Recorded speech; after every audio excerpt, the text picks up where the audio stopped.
guys, Adam here, good to see you. So I recently decided it was time for an interface upgrade. For the past several years, I've been using the Focusrite Sapphire Pro 40, which you can see right here, and it's a pretty standard $300 to $400 8 XLR input audio interface. Now, a great way to determine the value of any interface is to divide the price of the interface by the number of inputs. So when I bought the Sapphire Pro 40, it was $400, it has 8 inputs, so that means each microphone we plug into this interface is running through essentially a $50 preamp. Now that's not necessarily a bad thing. I've gotten some awesome sounds out of this interface. Actually, every drum lesson you've heard on this channel since 2015 has been recorded using the Sapphire.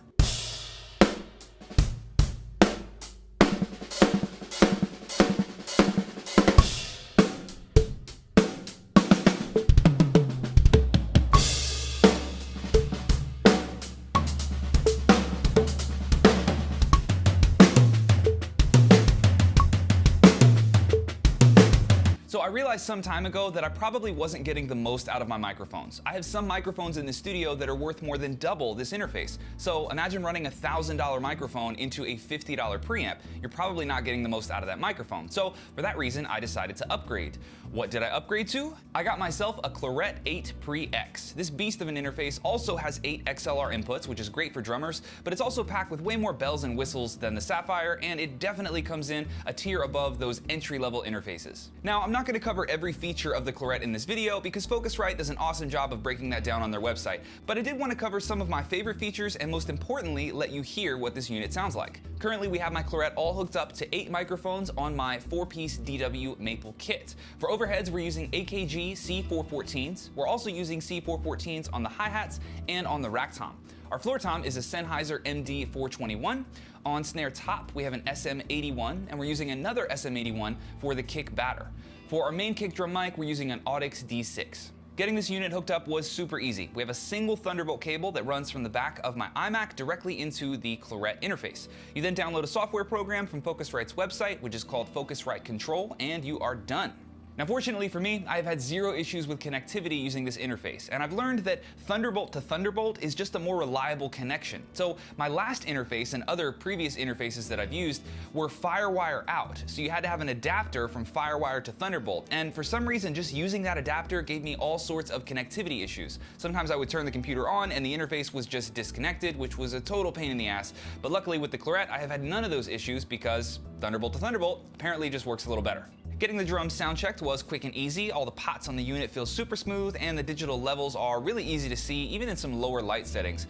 Now that we're all sound checked and we have Logic listening to Clarett, let's track something and see what we're working with.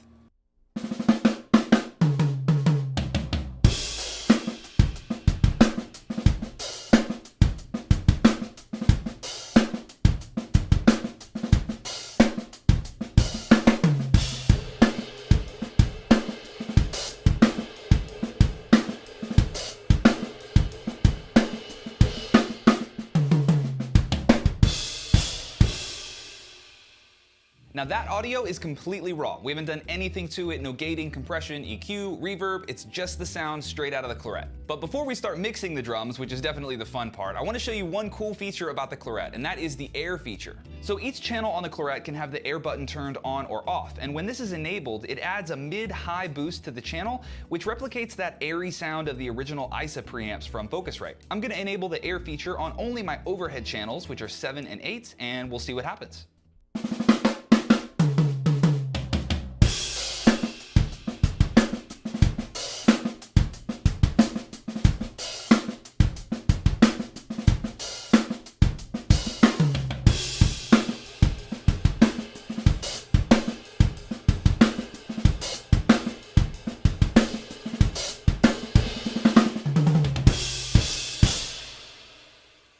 Personally, I think this adds a lot of presence to the mix, and it's most noticeable on the ride cymbal. Something about the ping of the ride is just a little more audible when the air feature is enabled on the overheads. I also noticed that the snare had just a hair more of a crisp quality to it. Now, you probably don't want to enable that air feature on all of your channels because that's really not what it's for. But at most, I think we could get away with about half of our inputs with that air feature enabled. So let's enable the air feature on the hi-hat and the snare in addition to those overhead mics and see what we got.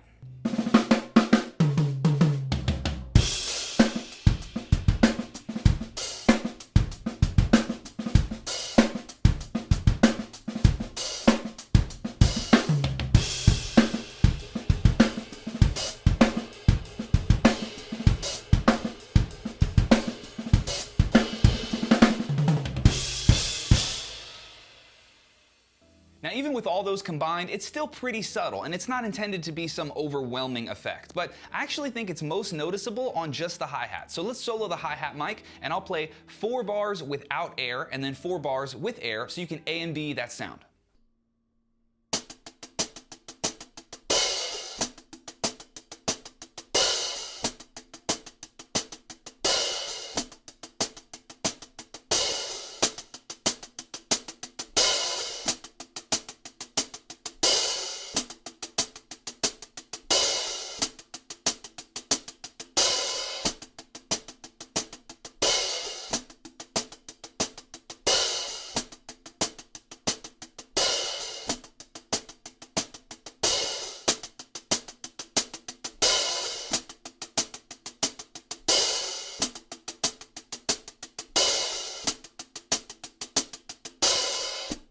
Pretty cool, right? It definitely adds a smoky presence and a little bit of a clarity to your cymbals. Drums, I still have to play around with a little bit, but I love how this thing sounds on cymbals, and it's definitely a feature that I could see myself using in the future. Now, obviously, I'm not just gonna leave you with raw audio. I took some of today's recordings and sent them over to my audio engineer, Joe Hodgen, and he made some killer mixes of this kit. So the fully mixed recording that you're about to hear has only compression, gating, EQ, and reverb. We did not trigger, replace, or sample any of these sounds. So what you're hearing is 100% this drum set through the Clarett.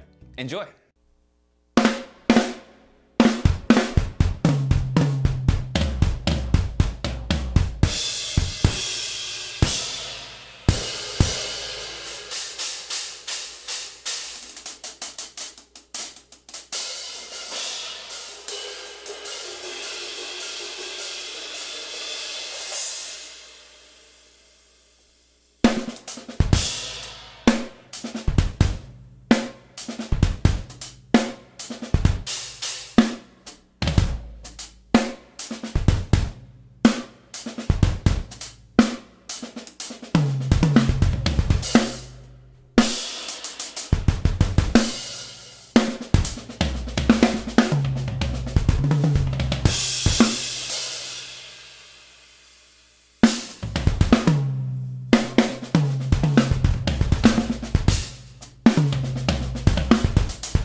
Alright guys, that's all I have for you today, but I hope you enjoyed this mini demo / review of the Focusrite Clarett. I had a blast making this video. Overall, I could not be happier with how the Clarett performed for me in the studio. We got some killer sounds out of this thing, and to be perfectly honest, it's easier to use and set up than interfaces that are half the price. Make sure to stay tuned for some more videos featuring some other Focusrite gear that I've got here in the studio. Those are coming your way very soon. Thanks for watching guys, Adam here, and I'll see you in the next video. Later.